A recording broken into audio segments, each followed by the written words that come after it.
Bonjour chers élèves sur cette nouvelle vidéo de votre chaîne YouTube Défi Bac. Je me présente, je suis El-Mehdi El-Kourti, votre professeur de français et je vais vous accompagner dans cette série de vidéos afin de préparer au mieux votre examen régional comptant pour l'obtention du baccalauréat.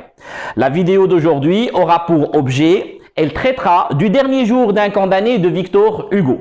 Vous le savez bien pertinemment, c'est une œuvre qui est assez conséquente, donc assez difficile à traiter en une seule vidéo. Je vais consacrer l'intégralité de la vidéo d'aujourd'hui à la première partie de l'œuvre, je cite bien évidemment Bicêtre. Cependant, je vais avoir l'occasion dans cette vidéo de parler de plusieurs éléments constitutifs de cette œuvre, notamment les éléments de contextualisation par exemple. Trêve de bavardage, on passe à l'abordage. Avant d'enchaîner avec les éléments de contextualisation, j'ai envie d'attirer votre attention sur quelque chose de bien particulier. N'oubliez pas, notre démarche consiste à aller chercher la note maximale, un 20 dans votre régional. Et pour cela, il faut conditionner votre correcteur. Votre correcteur doit se dire que face à lui, il a un très bon élève. Et le premier contact qu'il va avoir avec vous, ce sont ces éléments de contextualisation. J'ai envie que les réponses soient bien rédigées, s'il vous plaît, et qu'elles soient aussi très exhaustives. Le nom de l'auteur, c'est Victor Hugo. Victor Hugo est un très grand auteur, peut-être le plus grand auteur de tous les temps, en tout cas celui que j'admire le plus. Il est né le 26 février 1802 à Besançon et il est mort le 22 mai 1885 à Paris. Il a eu droit à des funérailles grandioses. Le cortège qui avait suivi son cercueil jusqu'au Panthéon avoisinait approximativement les 2 millions de personnes qui étaient venues de toutes parts afin de le saluer et de lui dire au revoir. Le nom de l'œuvre, le dernier jour d'un condamné. Le L en majuscule s'il vous plaît, le D en majuscule de dernier et le J de jour aussi en majuscule. Pour la date d'écriture, c'est fin 1828. Pour être un peu plus exact, il a commencé l'écriture de ce livre le 14 octobre 1828 et il a terminé l'écriture de ce livre le 25 ou bien le 26 décembre, cela dépend des versions, 1828. En tout cas, c'est fin 1828. Je ne comprends pas pourquoi quelques-uns ont tendance à commettre une erreur par rapport à cette date et ils citent la date de 1828 ou 1829. Non, le livre a été écrit fin 1828. Je vous montrerai par la suite des preuves par rapport à ce que je suis en train d'avancer. Et la date de publication, c'est bien sûr début 1829. Victor Hugo est un auteur prolifique. C'est un touche-à-tout de génie. Généralement, lorsqu'on veut dire ou lorsqu'on veut parler de la langue française, on dit que c'est la langue de Molière. Moi, je trouve ça bien dommage puisqu'on devrait dire que c'est la langue de Hugo. Ses pièces de théâtre sont magnifiques. Ses romans aussi. Et ses recueils de poèmes sont tout simplement splendides. Et c'est pour ça qu'il faut faire très attention le jour de l'examen. Des fois, par exemple pour Ahmed Sfrioui, on va vous dire une autre œuvre de l'auteur. Il a 3 œuvres. Le Jardin des Sortilèges, le Chapelet d'Ambre et la Maison de Servitude. Pour Jean Anouilh, c'est la même chose. C'est un dramaturge. Il n'a que des pièces de théâtre. Mais pour Victor Hugo, on pourrait vous préciser. On pourrait vous demander une autre pièce de théâtre de l'auteur. Dans ce cas, je vous invite à écrire s'il vous plaît Hernani. Faites attention à ce qu'on vous demande. Il se peut qu'on vous demande un autre roman de l'auteur. 2 romans devraient être connus. Notre-Dame de Paris et Les Misérables. Ou bien, on pourrait aussi vous demander un recueil de poèmes. Je vous invite à écrire les Contemplations si vous le souhaitez, les Orientales ou bien les Châtiments. Vous pourriez mettre votre vidéo sur pause afin de prendre ces éléments de contextualisation si vous le souhaitez. Le siècle, c'est bien sûr le 19e siècle. Le contexte historique, c'est sous le règne de Charles X et on va voir que ce roi joue un rôle très important dans cette œuvre puisque à chaque fois que notre condamné pense à sa grâce, il ne peut s'empêcher de penser à ce roi. Prenons pour exemple le chapitre 40 dans lequel il dit qu'il suffirait à ce roi de signer avec les 7 lettres de son nom, C-H-A-R-L-E-S. Le courant littéraire. Même si Victor Hugo est le chantre, le chef de file du mouvement romantique, cette œuvre-là n'est pas à 100% une œuvre romantique. Bien sûr, il y a des relents de romantisme puisqu'il parle à la première personne, il évoque ce qu'il ressent, ses sensations. Mais c'est aussi un univers qui est assez réaliste, qui est dépeint par Victor Hugo. Comme ça, on serait plus enclin à ressentir de la pitié à l'égard de notre narrateur. Je vous invite donc le jour de l'examen à écrire réalisme teinté de romantisme ou bien romantisme teinté de réalisme. C'est la même chose, mais en tout cas, c'est un mélange des 2 courants littéraires. La visée. La visée est tout simplement argumentative puisque Victor Hugo cherche à abolir la peine capital. J'ouvre une petite parenthèse rapide. Capital vient du terme latin capitalis, qui veut tout simplement dire tête. C'est une peine dans laquelle on touche à la tête, d'où le verbe décapiter. La durée de l'histoire. L'histoire retrace 6 semaines de la vie de notre narrateur, à partir du jour de sa condamnation, le dernier jour de son procès, jusqu'au moment de son exécution. Le genre littéraire, c'est un roman à thèse. Le jour de l'examination, on vous demande de justifier cette réponse. C'est assez simple, vous allez dire que c'est une histoire imaginaire ou bien fictive, imaginée par l'auteur. Donc ça, c'est pour justifier le caractère roman, dont l'objectif d'abolir la peine capitale. C'est une histoire fictive, imaginée par l'auteur, dont l'objectif d'abolir la peine capitale. La forme littéraire apparentée. Oui, on sait pertinemment que c'est un roman à thèse, mais Victor Hugo a eu recours à une forme littéraire qu'on appelle le journal intime. On a l'impression qu'on suit le condamné au jour le jour. Il retrace ce qu'il ressent au fur et à mesure de ses jours. Donc c'est un journal intime. Si on vous pose la question sur la forme littéraire apparentée. Oui, le genre c'est un roman à thèse, mais ça ressemble, ça a la forme d'un journal intime. Le type de texte, il est narratif, argumentatif. Narratif, descriptif, bien sûr, parce qu'il raconte une histoire, mais il y a énormément d'argumentation dans cette œuvre, on va le voir. C'est en fil d'Ariane, ce qui nous permet de suivre les tribulations de notre condamné. Le registre dominant. Pathétique, en premier lieu.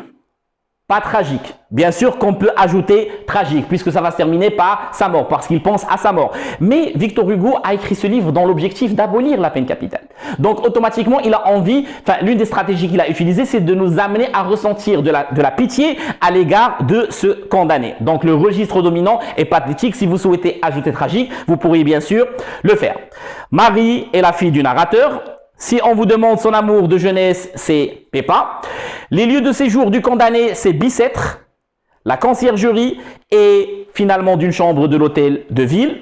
Le crime commis est un crime de sang, même si on sait pertinemment qu'il s'agit d'un meurtre, mais vous l'écrivez comme ça, c'est comme ça que ça figure dans l'œuvre, crime de sang. Le lieu de l'exécution, c'est la place de grève. L'heure de l'exécution, c'est 4 heures. Et le registre de langue ou bien le niveau de langue est tout simplement soutenu. Il est parfois argotique lorsqu'il évoque l'argot des prisonniers au 5e chapitre par exemple, ou lorsque le frioche lui raconte son histoire dans le chapitre 23.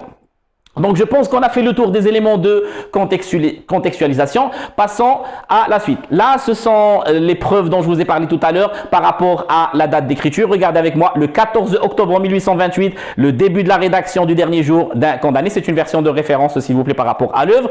Et le 25 décembre, l'achèvement de la rédaction du dernier jour. Il en est de même dans cette deuxième œuvre. Maintenant, avant de continuer, j'ai envie de résumer l'œuvre en ayant recours au schéma narratif. Vous savez pertinemment qu'il y a 2 outils pour analyser une œuvre littéraire, soit le schéma narratif ou bien le schéma actantiel. Ils vont tous les deux faire l'objet d'une vidéo que je vais consacrer aux différents rythmes du récit. Mais parlons maintenant du schéma narratif du dernier jour d'un condamné. Nous avons une situation initiale. Dans cette situation initiale, le personnage narrateur menait une vie heureuse avec sa famille. Et puis, il y a quelque chose qui a perturbé sa vie, l'élément perturbateur. Il a commis, en fait, un crime de sang.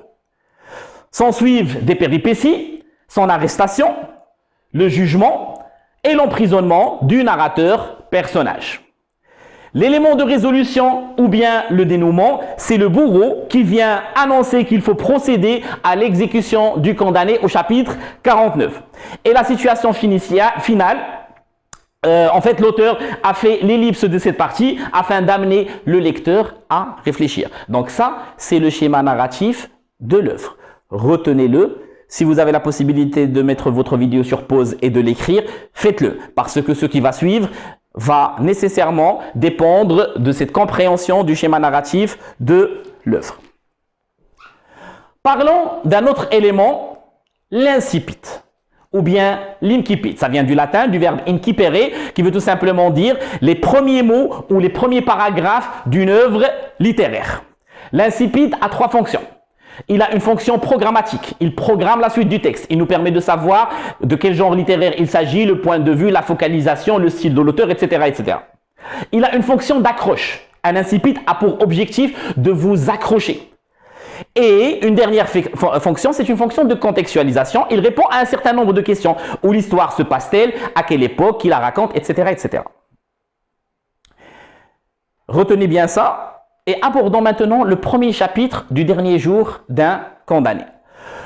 Il commence par une phrase nominale exclamative, condamné à mort. Donc l'incipit correspond à quelle partie du schéma narratif? Généralement, l'incipit correspond à la situation initiale, mais ce n'est pas le cas ici. Ce n'est pas non plus l'élément perturbateur. Oui, vous avez raison. L'incipit du dernier jour d'un condamné commence dans les péripéties. Donc, on commence directement par les péripéties. On est plongé en plein milieu de l'histoire. Cet incipit a une appellation spécifique. On l'appelle un incipit in media res. Je vais vous l'écrire. Un incipit in media res. Ça veut tout simplement dire qu'on est plongé en plein milieu de l'histoire. Maintenant, en quoi consiste cette vidéo? Je vais vous expliquer les 21 premiers chapitres du dernier jour d'un condamné. Donc, je ne peux vraiment être exhaustif. Je vais vous donner juste l'essentiel. Et surtout, pour pouvoir vous situer dans l'œuvre, je vais vous montrer comment je peux passer d'un chapitre à un autre chapitre. Donc, ça commence déjà par une inscription. Cette inscription, c'est Bicêtre. Bicêtre, c'est tout simplement une prison. C'est la prison dans laquelle se trouve notre narrateur. Cette prison, c'est tout simplement un lieu de passage. Un lieu de passage pour le condamné puisqu'il va passer 6 semaines dans sa cellule avant qu'on puisse l'exécuter. Et un lieu de passage pour les forçats avant qu'on les amène dans un bagne portuaire comme le bagne de Toulon par exemple. Et c'était avant un asile psychiatrique et c'est une information qui est importante à savoir pour par exemple comprendre le chapitre 17. Donc Bicêtre, c'est une prison, c'était un ancien asile psychiatrique. Mais c'est aussi le lieu d'écriture des 21 premiers chapitres. Faites s'il vous plaît attention à ça. Si le jour de l'examen, on vous pose une question par rapport à un chapitre, du chapitre 1 au chapitre 21, et on vous dit où ce chapitre a été écrit, vous allez écrire nécessairement Bicêtre.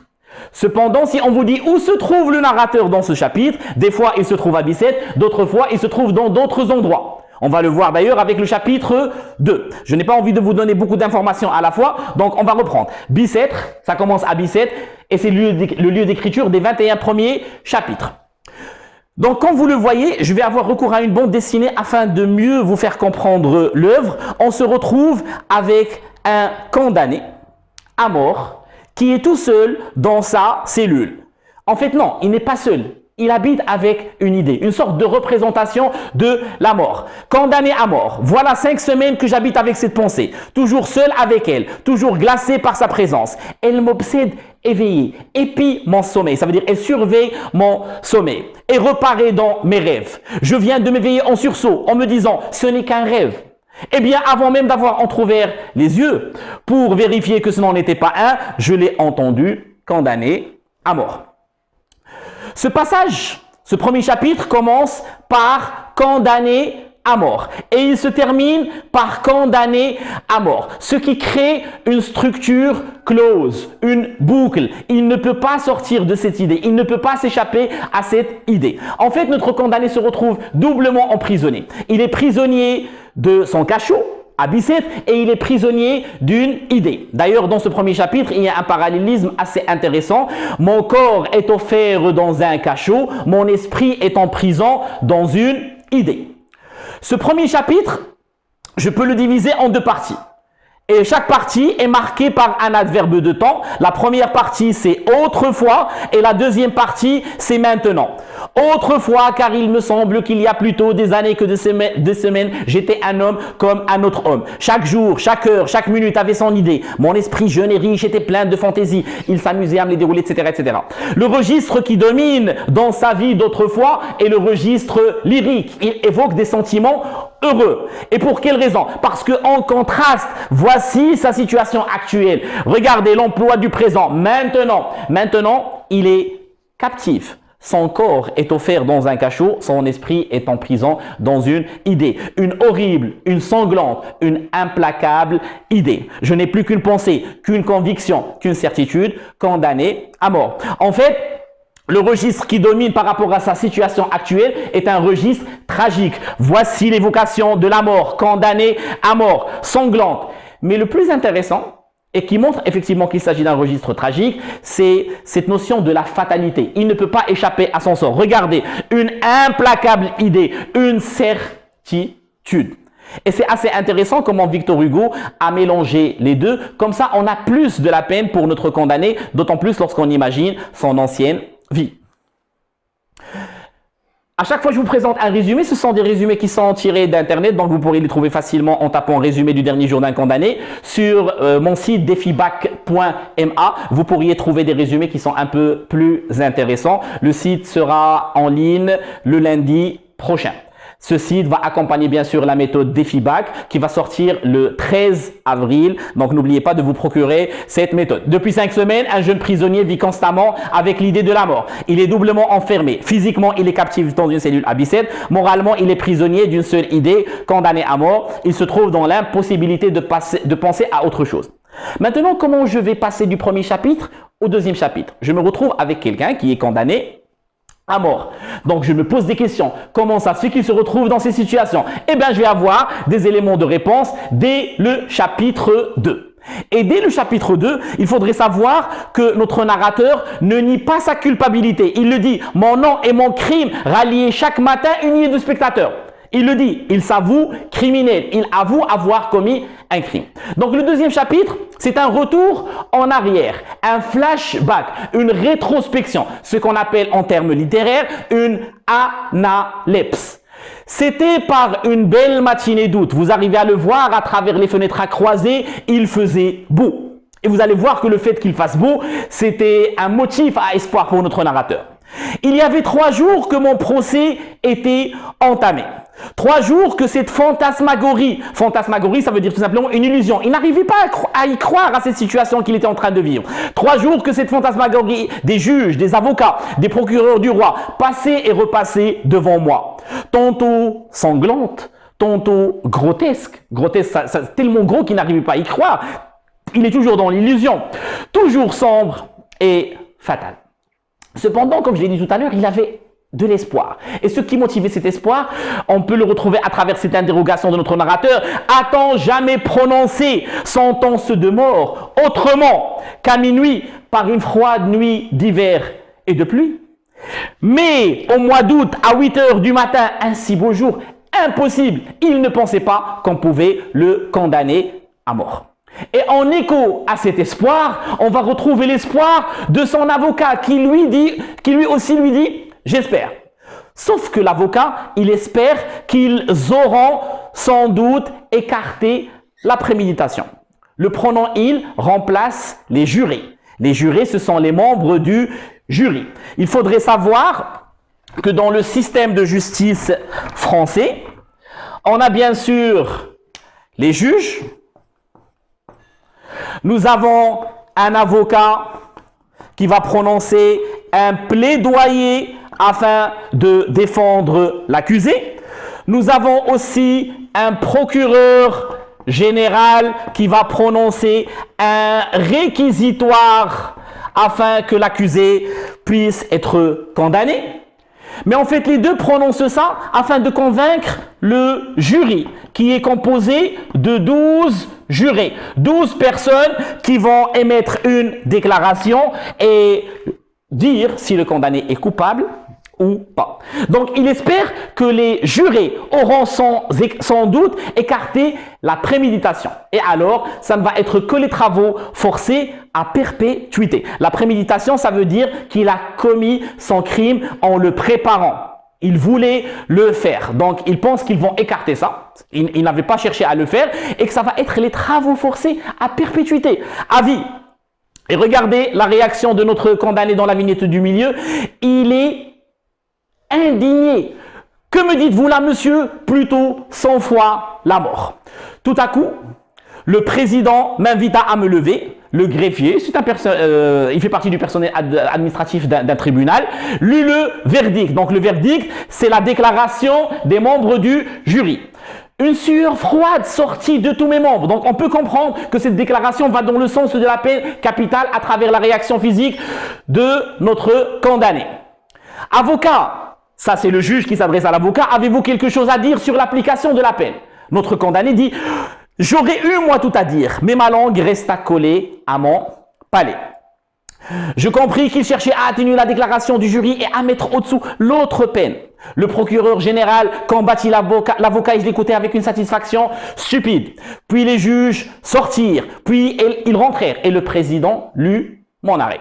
En fait, bien sûr que c'est le président qui va lire l'arrêt, mais nous, en tant que lecteurs, on va avoir cet arrêt grâce à qui? Grâce à la foule qui va crier « condamné à mort ».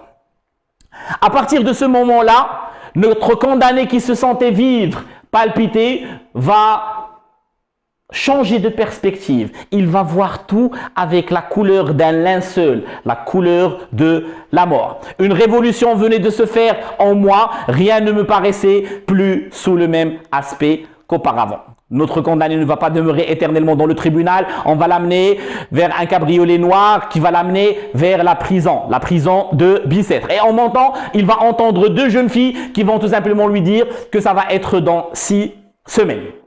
Donc ça, c'est le chapitre 2, retour en arrière. Comment je passe du chapitre 2 au chapitre 3? Notre accusé est condamné à mort. Notre narrateur personnage est condamné à mort. Donc, il va commencer à avoir des réflexions sur la mort. Et c'est ça, ce qui constitue le chapitre 3. Mais avant, si vous voulez prendre le résumé du chapitre 2, appuyez sur pause et faites-le. De sa cellule, le narrateur se souvient de son procès et de sa condamnation à mort. Il relate les circonstances de son procès et sa réaction au verdict fatal. Donc effectivement, comme je vous l'ai dit tout à l'heure, il va commencer à penser à cette condamnation à mort. Les hommes sont tous des condamnés à mort avec des sursis indéfinis. En fait, il semble ici accepter son sort et il essaie de trouver des justificatifs. Il le dit ici, les hommes sont tous des condamnés à mort avec des sursis indéfinis. En fait, on va tous mourir. La seule différence entre lui et nous, c'est que nous, on connaît bien évidemment la date de notre mort, on ne connaît pas la date de notre mort, alors que le condamné le sait bien pertinemment. Et d'autant plus, depuis l'heure où son arrêt a été prononcé, combien sont morts parmi les personnes qui souhaitaient assister à sa condamnation ou bien à son exécution publique. Et puis, qu'est-ce que la vie a de si regrettable pour moi? En vérité, le jour sombre et le pain noir du cachot, ne pas voir être un être humain qui me croit digne d'une parole. Donc nous, on pense vraiment qu'il a accepté son sort. Mais à la fin, il dit, ah, n'importe, c'est horrible. Et effectivement, ça va être très horrible, on va le voir ensemble. Prenez le résumé du chapitre 3. Le condamné semble accepter ce verdict. Il ne regrette pas trop de choses dans cette vie où tous les hommes sont des condamnés en sursis. Cependant, ça c'est une petite erreur, peu importe ce qui lui arrive. Non, n'importe, c'est horrible. Il trouve quand même cela horrible. Donc, comment je passe du chapitre 3 au chapitre 4? On l'avait laissé au tribunal et il était monté sur son cabriolet qui allait l'amener vers Bicêtre. Et effectivement, il va s'approcher dans le chapitre 4 de Bicêtre. De loin, ça ressemble à un château majestueux qui avait gardé une certaine splendeur. Mais de près, il ressemblait à une masure. Et c'est quoi une masure? C'est une maison qui est délabrée. Regardez les pignons qui sont effrités et délabrés. Les murs qui ont de la lèpre. Les fenêtres qui ont perdu leurs vitres. Et il n'y a maintenant que des barreaux de fer entrecroisés derrière lesquels on distingue quelques visages hâves. Donc ça, c'est le chapitre 4. Il est très simple. Le condamné est transféré à Bicêtre. Il décrit brièvement cette hideuse prison. De loin, ça ressemble à un château. De près, ça ressemble à une masure. Comment je passe du chapitre 4 au chapitre 5? Dans le chapitre 4, notre narrateur s'approchait de Bicêtre. Dans le chapitre 5, notre narrateur se retrouve à Bicêtre. Et comment il va juger sa situation, ses premiers jours? Il va tout simplement les trouver horribles. Et regardez, ça va être assez paradoxal pour vous. Il trouve cela horrible parce qu'on le traitait bien. Et pour quelle raison trouvait-il cela horrible? Parce que ça sentait l'échafaud. Il n'arrêtait pas de penser à la mort à chaque fois qu'on le traitait avec une certaine cordialité. Et on lui avait mis une camisole de force, le fameux vêtement dans lequel on met les fous. Et pourquoi on lui avait mis une camisole de force? Afin qu'il ne puisse pas se donner la mort. Et est-ce qu'il va pouvoir améliorer cette situation? Est-ce qu'il va pouvoir améliorer ses conditions de détention? Effectivement, qu'il va pouvoir le faire grâce à plusieurs éléments. Le premier élément, c'est sa jeunesse. Il était jeune. Le deuxième élément, c'était sa docilité. Il se montrait obéissant. Le troisième élément, c'était quelques mots de latin qu'il échangeait. D'ailleurs, c'est un indicateur par rapport à son raffinement et par rapport à la classe aisée d'où il est issu. Donc, il échangeait quelques mots en latin avec le concierge. Et le dernier élément, c'est les soins de l'aumônier. L'aumônier, ça veut tout simplement dire le prêtre de la prison. Donc, le prêtre de la prison apaisait son esprit. Et grâce à ça, sa situation va s'améliorer. Et c'est quoi la première amélioration? C'est qu'on va commencer à le confondre dans une commune brutalité avec les autres prisonniers. On va commencer à le brutaliser. Mais pour lui, c'était une amélioration. Deuxième amélioration, on allait lui enlever la camisole de force. Troisième amélioration, on allait lui donner de quoi écrire. Et la dernière amélioration, c'est que le dimanche, après la messe, on le laissait à la récréation des détenus. Ils sont de bonnes gens, ils m'apprennent à rouscailler bigorne. Rouscailler bigorne, ça veut tout simplement dire parler en argot. Ils lui apprennent des mots comme épouser la veuve, qui veut dire être pendu, le tôle, qui veut dire le bourreau, la conne, qui veut dire la morde, et la placarde, qui veut tout simplement dire la place des exécutions. C'est le chapitre 5. Le narrateur nous parle de son arrivée à la prison. Il a réussi à améliorer ses conditions de prisonnier grâce à sa docilité et quelques mots de latin. Il nous parle ensuite de l'argot pratiqué en prison. Comment je passe du chapitre 5 au chapitre 6? On a donné au narrateur la possibilité d'écrire. On lui a donné les moyens pour écrire. Donc, qu'est-ce qu'il va faire? Il va écrire. Et c'est ça le chapitre 6. Notre narrateur décide d'écrire le journal de ses souffrances. Pour quelle raison? Pour trois raisons. La première raison, c'est qu'il s'ennuyait. Il n'avait rien d'autre à faire que suivre une petite lumière que laisser traverser la lucarne de sa cellule. Donc, il n'avait pas de moyen pour se distraire. Donc, le meilleur moyen, c'était celui d'écrire. Pas seulement se distraire, mais c'est aussi oublier ses angoisses, se défaire de ses angoisses. Et le troisième élément, c'était de rendre la main des juges moins légère. Comme ça, ils vont penser 1000 fois avant de signer. Leur main sera plus lourde lorsqu'ils vont souhaiter condamner quelqu'un à mort. Voici le résumé dans un monologue intérieur. Le monologue intérieur, c'est le procédé de narration littéraire qui est utilisé dans tout le dernier journal condamné. Mis à part quelques fois où on a recours par exemple au dialogue. Le monologue intérieur, ça veut dire quelqu'un qui se parle à lui-même, qui partage ses angoisses, ses souffrances. Et d'ailleurs, c'est ce qu'on a au niveau de l'œuvre. Dans un monologue intérieur, le prisonnier nous dévoile sa décision de se mettre à écrire. D'abord pour lui-même, pour se distraire et oublier ses angoisses. Ensuite pour ceux qui jugent, pour que leurs mains soient moins légères quand il s'agit de condamner quelqu'un à mort. C'est sa contribution à lui pour abolir la peine de mort. Et comment je passe du chapitre 6 au chapitre 7? Oui, c'est pour abolir la peine de mort. Mais est-ce qu'il peut se sauver lui-même? Non. Donc, il décide de revenir sur le chapitre 7. Il décide de revenir sur sa décision d'écrire le journal de ses souffrances. Oui, il pensait aux autres. Mais à quoi cela sert de sauver les autres alors qu'il ne peut même pas sauver sa tête? Bien sûr, c'est compréhensible. C'est un sursaut d'égoïsme. Notre condamné commence à penser à lui-même. Il allait mourir. Et c'est comme ça qu'il le dit dans le chapitre 7. Demain ou aujourd'hui. Regardez. Pas aujourd'hui ou demain. Demain ou aujourd'hui. C'est comme une sorte de compte à rebours. Demain ou aujourd'hui. Le narrateur se demande quel intérêt peut-il tirer en sauvant d'autres têtes alors qu'il ne peut sauver la sienne. C'est le résumé du chapitre 7. Comment je passe du chapitre 7 au chapitre 8? Dans le chapitre 7, il se dit qu'il allait mourir demain ou aujourd'hui. Ça veut dire qu'il n'est pas vraiment sûr. Alors il va décider de faire quoi? De compter les jours afin de savoir exactement quand est-ce qu'il allait mourir. Comptons ce qui me reste.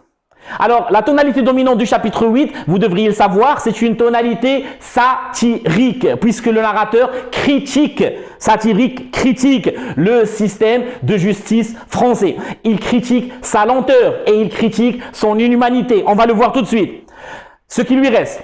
3 jours de délai après l'arrêt prononcé par la Cour de cassation. 8 jours d'oubli, c'est un condamné à mort. Et qu'est-ce qu'on fait? On oublie son dossier. 8 jours d'oubli au parquet de la cour d'assises. Après quoi, les pièces, comme ils disent, sont envoyées chez le ministre, chez qui elles attendent 15 jours. Regardez cette lenteur, regardez cette inhumanité, avant d'être transmises à la Cour de cassation.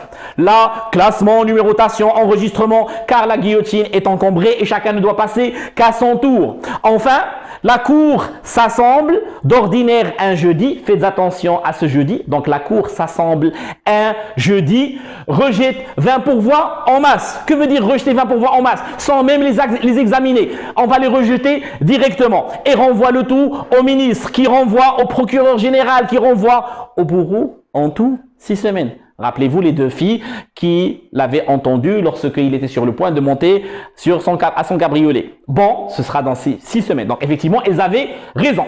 Et regardez ce qu'il va dire. Or, voilà 6 semaines que je suis là. Et il me semble qu'il y a 3 jours, c'était un jeudi. Rappelez-vous du jeudi. Qu'est-ce qui se passe le jeudi? La cour s'assemble. Elle rejette 20 pourvois en masse. Ça veut dire que son pourvoi a été rejeté. Quelles sont les étapes qui lui restent? Le renvoi au ministre, au procureur général, au bourreau. Ça dure approximativement entre 3 et 4 jours. Donc, effectivement, il avait raison. Il était sur le point de mourir. Il ne lui restait plus beaucoup de temps. Comment je passe? Alors, je prenais déjà le résumé du chapitre 8. Le jeune condamné compte le temps qui lui reste à vivre, 6 semaines dont il a déjà passé 5 ou même 6. Il ne lui reste presque rien. Comment je passe du chapitre 8 au chapitre 9? Il ne lui reste plus beaucoup de temps à vivre. Imaginez que vous avez beaucoup d'argent, que vous laissez une famille. Qu'est-ce que vous allez faire? Vous allez diviser cet argent. Grâce à quoi? Grâce à un testament. Et c'est exactement ce que va faire notre narrateur, puisqu'il va faire son testament. Je viens de faire mon testament. Regardez cette terrible question. À quoi bon? Je suis condamné aux frais et tout ce que j'ai, il suffira à peine. Il est condamné aux frais, ça veut dire quoi? Il doit payer les frais de la guillotine, l'entretien de la guillotine, les frais du bourreau, etc., etc. Donc, on ne se contente pas seulement de le tuer, mais en plus, on va le ruiner et lui prendre son argent. C'est toujours un registre satirique, c'est dans la continuité du chapitre 8. Je vous avais dit que c'était un registre satirique qui présidait au chapitre 8. La guillotine, c'est fort cher. Je laisse une mère, je laisse une femme, je laisse une fille. Vous avez compris que la figure de style qui est utilisée ici est une anaphore. C'est une répétition au début de chaque partie de la phrase. Il aurait pu dire « je laisse une mère, une femme, une fille ». Mais il voulait insister sur le sentiment d'abandon. Il laissait une mère, une femme et une fille. J'admets que je sois puni, mais ces innocentes, quand elles fait, on les déshonore, on leur fait perdre leur honneur. Quel honneur y a-t-il à être la femme, la fille ou bien l'épouse d'un condamné à mort? On les déshonore, on les ruine. C'est la justice. Est-ce vraiment la justice? Bien sûr que non. C'est un registre ironique, c'est une antiphrase. Il dit le contraire de ce qu'il pense. Ma pauvre vieille mère a 64 ans. Elle mourra du coup. Ma femme est déjà d'une mauvaise santé et d'un esprit faible. Elle mourra aussi, à moins qu'elle ne devienne folle. Mais ma fille, mon enfant, ma pauvre petite Marie, elle qui rit, qui joue, à cet instant ne pense à rien. Elle avait 2 ans et 1 mois quand je l'ai vue pour la dernière fois. C'est elle qui me fait le plus mal. Vous avez compris que c'est un passage hautement argumentatif, puisque Victor Hugo évoque et invoque un argument de taille contre la peine capitale. C'est la famille du condamné à mort. Il laisse une famille déshonorée et une famille ruinée, sans support quelconque. Passage au chapitre suivant. Prenez le résumé. Notre prisonnier vient de faire son testament. Il pense aux personnes qu'il laisse derrière lui, sa mère, sa femme et sa petite fille. C'est pour cette dernière qu'il s'inquiète le plus. Alors, j'ai beaucoup d'éléments par rapport à notre condamné, mais il me manque des informations par rapport à l'endroit dans lequel il se trouve. Et ces réponses, je vais les avoir dans le chapitre 10, 11 et 12. Chapitre 10, 11 et 12, c'est une description de son cachot. Une description qui part du général vers le particulier. On va le voir tout de suite. Voici ce qu'est mon cachot. 8 pieds carrés. C'est rien du tout 8 pieds carrés. C'est assez exigu. 8 pieds carrés. Au-dessus de moi, en guise de ciel, pour lui, c'est ça, un ciel, une voûte en ogive. C'est ainsi que cela s'appelle. Il n'y avait pas de fenêtre, pas même de soupirail, tellement il faisait sombre. Mais en fait, si, il y avait une fenêtre. Mais c'était une toute petite fenêtre au centre vers le haut, une petite lucarne de 9 pouces carrés. Et il va nous parler, je vais le faire rapidement, il va aussi nous parler de la disposition générale de l'endroit où il se trouve à Bicêtre. En fait, il y avait 3 cellules, 3 cachots qui étaient destinés aux condamnés à mort. Face à ces cachots, il y avait ce qu'on appelle la geôle. C'est là où se trouvait le geôlier, celui qui devait les surveiller. Et après ces 3 cabanons, ces 3 cachots qui étaient destinés aux condamnés à mort, on retrouvait d'autres cellules. Mais ces cellules étaient destinées à ce qu'on appelle les forçats en punition. Rappelez-vous ce que j'ai dit au début de cette vidéo, Bicêtre est un lieu de transition pour les condamnés à mort, mais aussi pour les forçats, pour les condamnés aux travaux forcés qui vont partir au bagne de Toulon. Mais lorsqu'ils commettent un impair, qu'est-ce qu'on faisait d'eux? On les mettait en isolement, on les mettait au secret dans un cachot. Donc il va nous parler de la disposition générale de Bicêtre et il va dire qu'il était devenu une sorte de bête de foire. On venait le visiter, on payait 100 sous au geôlier afin de le voir. Et à la fin de ce chapitre, il va évoquer un factionnaire de garde, quelqu'un qui restait tout le temps ici et qui était remplacé par un autre factionnaire afin d'assurer sa surveillance. On avait bien sûr peur que le condamné se donne la mort. N'oubliez pas, c'était un spectacle. On devait assister à son exécution. Donc, prenez le résumé s'il vous plaît. Le condamné nous décrit son cachot qui n'a même pas de fenêtre. Il décrit aussi le long du corridor longé par des cachots réservés aux forçats, alors que les 3 premiers cabanons sont réservés aux condamnés à mort. Je vais tirer les rideaux parce que je pense que la visibilité... Et je suis désolé pour la qualité des vidéos, à cause du confinement, à cause du coronavirus, je n'ai pas eu le temps nécessaire pour avoir un matériel assez intéressant pour vous faire des vidéos plus intéressantes. Ce sera corrigé bien sûr une fois que ce confinement sera terminé. Donc, chapitre 10, il nous décrit son cachot en général. Chapitre 11, il va nous décrire quelques éléments caractéristiques de son cachot, notamment les murs et les différentes inscriptions. Les condamnés veulent laisser une trace de leur passage et de leur existence.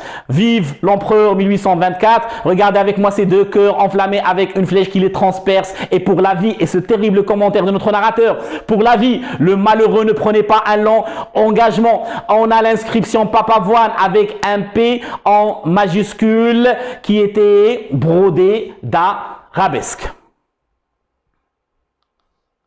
Et finalement, alors qu'il était en train d'explorer le mur, il va voir la guillotine qui est crayonnée et ça va interrompre son exploration.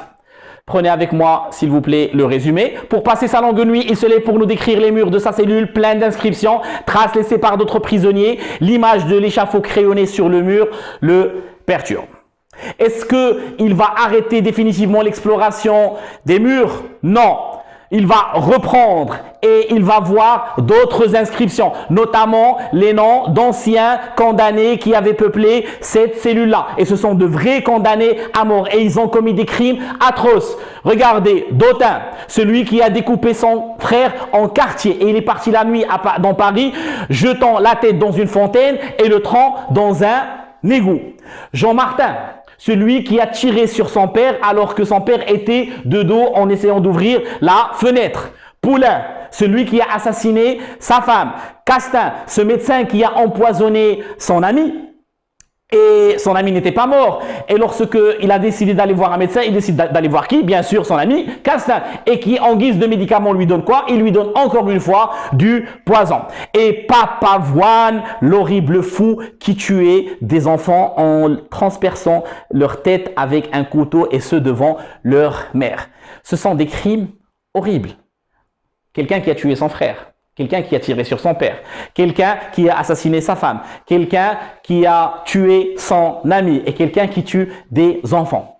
Pourquoi à votre avis? Normalement, ce livre de Victor Hugo est un plaidoyer pour l'abolition de la peine capitale. Alors pourquoi citer des crimes aussi horribles et qui touchent à des valeurs comme l'amitié, comme la famille? Eh bien c'est tout simple. Victor Hugo, son plaidoyer est universel. Il veut abolir la peine capitale pour tout le monde, même pour des condamnés pareils. À un certain moment, notre condamné va commencer à avoir des hallucinations et il va s'imaginer ces personnes en train de se tenir là, debout devant lui. Il lève le poing, sauf le parricide, celui qui a tiré sur son père, parce qu'à l'époque, pour les parricides, on leur coupait le poing avant de leur couper la tête. Ils tiennent tous leur tête à travers la bouche. Bien sûr, ils n'avaient pas de cheveux. Vous allez le voir par la suite. Ils subissent ce qu'on appelle la toilette des condamnés. On leur rasait les cheveux afin que la coupe soit bien nette.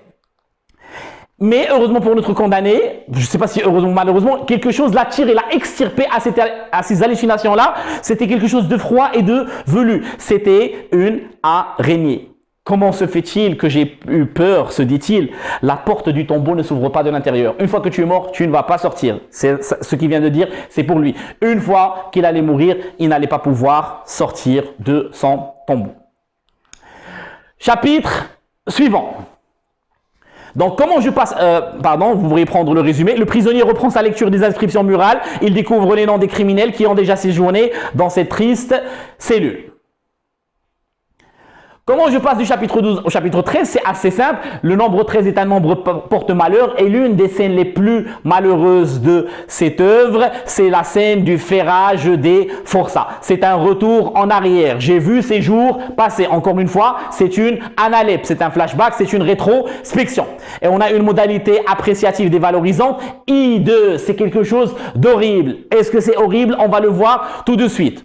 La perception sensorielle qui domine au début de ce passage, vous le voyez, c'est une perception sensorielle auditive et c'est tout à fait normal. Notre condamné se retrouvait dans sa cellule. Comment pouvait-il percevoir le monde autrement qu'à travers l'ouïe, tout simplement? Intrigué, interpellé, il va interpeller un geôlier. Geôlier, au geôlier, que se passe-t-il? C'est fait dans la prison. Le geôlier, bien sûr, va lui dire, faites si l'on veut. C'est aujourd'hui qu'en faire les forçats en partance pour le bagne de Toulon. Le bagne de Toulon est un bagne portuaire. On construisait des ports et on avait besoin de main d'œuvre qui ne coûtait presque rien. Quel meilleur moyen que les condamner aux travaux forcés? Et le ferrage des forçats, ça veut dire on leur mettait les fers afin de les transporter de Bicêtre au bagne portuaire de Toulon. Le trajet durait approximativement 25 jours.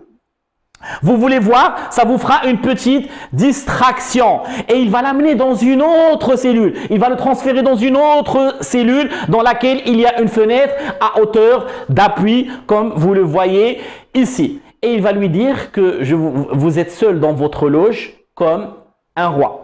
Bien sûr, il est ironique, il ne ressemble pas à un roi, il n'est pas dans une loge. Le terme loge est un terme qui relève du champ lexical du théâtre. La loge, c'est un endroit qui était réservé aux hautes personnalités s'ils souhaitaient assister à une pièce de théâtre. Et on va voir qu'il y a de fortes analogies entre ce passage, entre le chapitre 13 et une représentation théâtrale. D'ailleurs, notre condamné est dans une loge, c'est un spectateur et il est en train de voir la scène. Et la scène, c'est quoi? C'est la cour de la prison de Bicêtre. Donc, la prison de Bicêtre est le théâtre. La scène, c'est la cour ou bien le préau. Les spectateurs dans leur balcon écorbé, les voici, ce sont les différents prisonniers. Dans une pièce de théâtre, on commence par les 3 coups. Les 3 coups ici, ça va être les 12 coups de midi. Après les 12 coups de midi, il y a les rideaux qui s'ouvrent. Regardez la porte cochère qui s'ouvre, la porte qui va permettre la rentrée de la chourme et de la garde chourme. Bien sûr, sous les applaudissements des spectateurs, des différents prisonniers. Les charrettes qui vont rentrer et la garde chourme et les argousins qui vont commencer les préparatifs. Ils vont vérifier si les carcans sont assez solides, si les ficelles sont assez solides. Et puis, des portes basses vont commencer à vomir des prisonniers par 20 ou bien par 30. Les plus grands noms du bagne seront bien sûr accueillis plus chaleureusement que les autres. Et puis, dans une pièce de théâtre, on a ce qu'on appelle des actes. Et dans ce passage aussi, on a 3 actes. D'ailleurs, c'est dit comme ça par Victor Hugo. Le premier acte, c'est la visite des médecins. Ces prisonniers en partance pour le bagne de Toulon vont subir une visite des médecins pour voir s'ils sont aptes à aller vers le bagne et faire et exercer des travaux forcés. Bien sûr, ils vont commencer à assimiler des infirmités. Ils vont se dire, voilà, j'ai mal ou je ne sais pas quoi. Cependant, on va toujours les trouver bons pour le bagne. Donc ça, c'est la première visite. C'est le premier acte. C'est la visite des médecins. Deuxième visite, c'est la visite des geôliers. C'est une visite soupçonneuse puisque en fait, on va les déshabiller. On va les déshabiller pour voir s'ils ne cachent pas quelque chose de particulier sous leurs vêtements. Et il va y avoir quelque chose qui va transformer cette humiliation, puisque c'est humiliant de demander à quelqu'un de se déshabiller, en torture. Ça va être la pluie. Et puis, dernier acte, c'est l'acte de ferrage en lui-même. Regardez les ficelles qui vont servir au ferrage lorsqu'elles sont déployées et elles ressemblent à l'arête centrale d'un poisson. Les ficelles sont coupées transversalement par des mini-ficelles qui se terminent par des carcans carrés. Et on va commencer donc l'opération du ferrage. Ils sont armés d'enclumes portatives et de masses et de marteaux. Donc adossés contre l'enclume, on va commencer à mettre le carcan autour des prisonniers, des forçats en partant pour le bagne. C'est un acte dans lequel les plus hardis pâlissent. Regardez-le, celui-là qui est en train de pleurer. D'ailleurs, même dans l'œuvre, on va voir des personnages qui sont en train de trembler et de pleurer. Pourquoi? Parce qu'il suffit juste du moindre recul et la tête pourrait exploser comme une noix, tout simplement. Après, il va y avoir une éclaircie et les ficelles, les chaînes vont se tenir entre elles. Il y aura 5 ficelles, elles vont se tenir entre elles et former une ronde pour notre narrateur. Ça va lui évoquer l'image du Shabbat. Le Shabbat, c'est une assemblée de sorcières à minuit sous la présidence de Satan. C'est l'image qu'a le narrateur de ces condamnés qui sont en train de danser et de chanter. D'ailleurs, on peut dire que c'était une fête pour eux parce qu'on leur accordait la liberté de danser et de chanter le jour du ferrage et la nuit qui suivait. Et puis tout à coup, notre condamné qui était acteur de ce livre depuis le premier chapitre et qui était spectateur dans ce chapitre-là va se retrouver encore une fois au centre des regards. Il va redevenir acteur puisque tous les regards des différents forçats en partance pour le banlieue de Toulon vont se diriger vers lui. Le condamné, les gars, c'est le condamné. Il est heureux. Il sera renié. Quelqu'un qui va lui dire même adieu, camarade. Notre condamné, encore une fois, vous l'avez vu dans le chapitre 12, effectivement, avait eu quelques hallucinations. Là encore, il va avoir des hallucinations, puisqu'il va imaginer que les forçats sont en train d'escalader ces murs, ils veulent le chercher, lui, il veut s'enfuir, il tape sur la porte, il veut s'enfuir, mais c'est verrouillé, et ça va se terminer par son évanouissement. Notre narrateur se retrouvera évanoui à la fin du chapitre 13. Donc voilà le résumé, vous pourriez le prendre. Le narrateur personnage se rappelle d'un événement particulier qui a eu lieu il y a quelques jours dans la cour de la prison. Le départ des forçats au bagne de Toulon. Il nous rapporte cet événement comme un vrai spectacle en 3 actes. La visite médicale, la visite des geôliers et le ferrage. Il nous parle du traitement inhumain réservé à ces condamnés. À la fin du spectacle, il tombe évanoui. Comment je passe de ce chapitre au chapitre suivant? Il tombe évanoui, donc automatiquement on va le transporter à l'infirmerie. C'est le chapitre 14.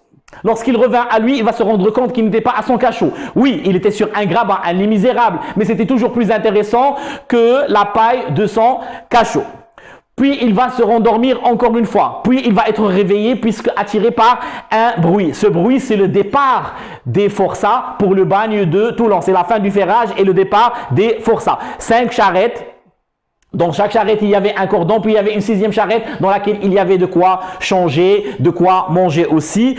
Vous voyez la foule qui était venue pour se délecter de ce spectacle. À l'époque, je vous l'ai dit, la peine capitale était un spectacle. Le ferrage des forçats est aussi un spectacle. Ils sont séparés des charrettes par 2 et de vétérans, ça veut dire d'anciens soldats, qui empêchaient, parce que dans ce passage, il y avait un échange d'imprécations, d'insultes entre les deux. D'ailleurs, même à un certain moment, le capitaine va lever sa main pour donner le signe aux soldats afin de commencer à tabasser, à frapper les forçats. Notre condamné, face à cette situation, se rappelle ce que lui avait dit l'avocat, les galères. plutôt 1000 fois la mort. Rappelez-vous dans le chapitre 2, plutôt 100 fois la mort. Là, il persiste et il croit, plutôt 100 fois la mort, plutôt le néant que l'enfer. On va voir s'il va continuer à penser cela. Bien sûr que non, mais ça va être une toute autre paire de manches. Résumé du chapitre 14, quand il revient à lui, il se trouve dans l'infirmerie. D'une fenêtre, il peut observer les forçats, partir tristement sous la pluie au bagne de Toulon. Il préfère plutôt la mort que les travaux forcés. Comment je passe du chapitre 14 au chapitre 15? Notre narrateur s'est réveillé, donc il n'est pas malade. Donc il sera de retour à son cachot. Mais il regrette cela. Parce qu'en fait, il avait un espoir. On va voir dans ce chapitre qu'il avait 3 espoirs.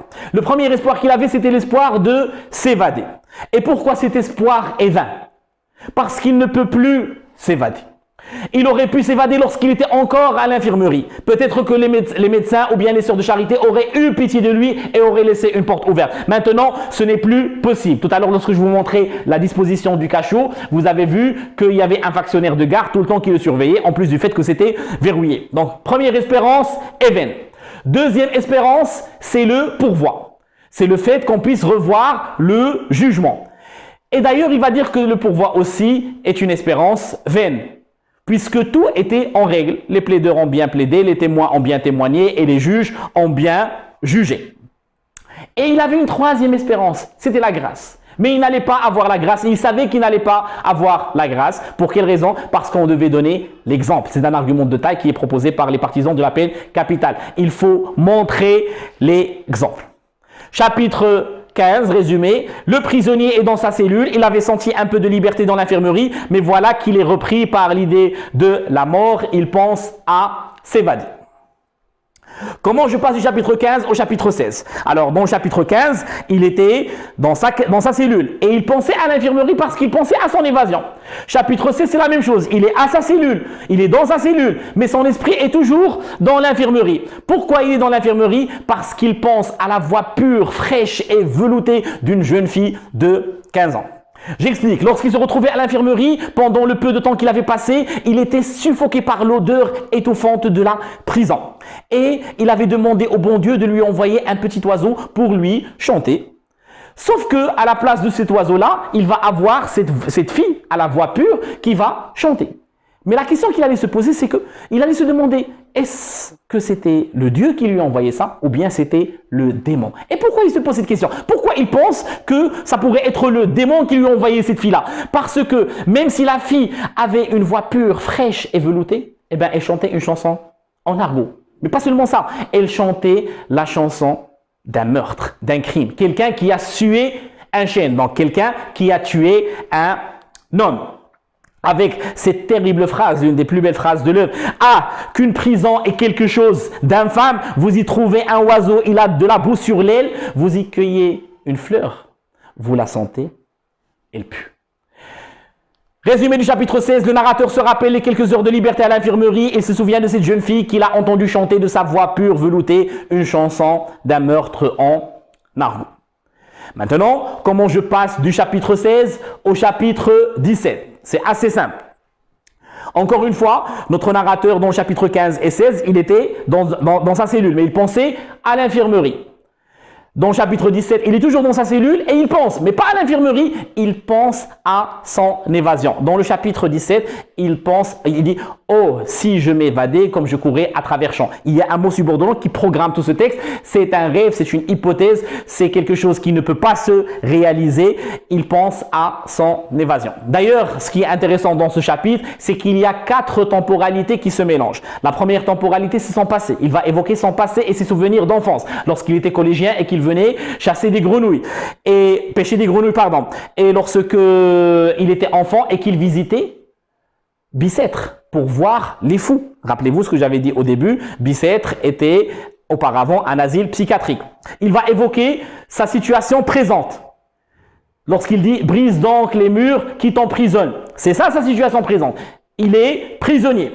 Il va évoquer son futur. Mais de futur, un futur rêvé, c'est cette évasion. Et un futur réel, c'est 2 mots qu'il va répéter dans ce chapitre, la mort, la mort.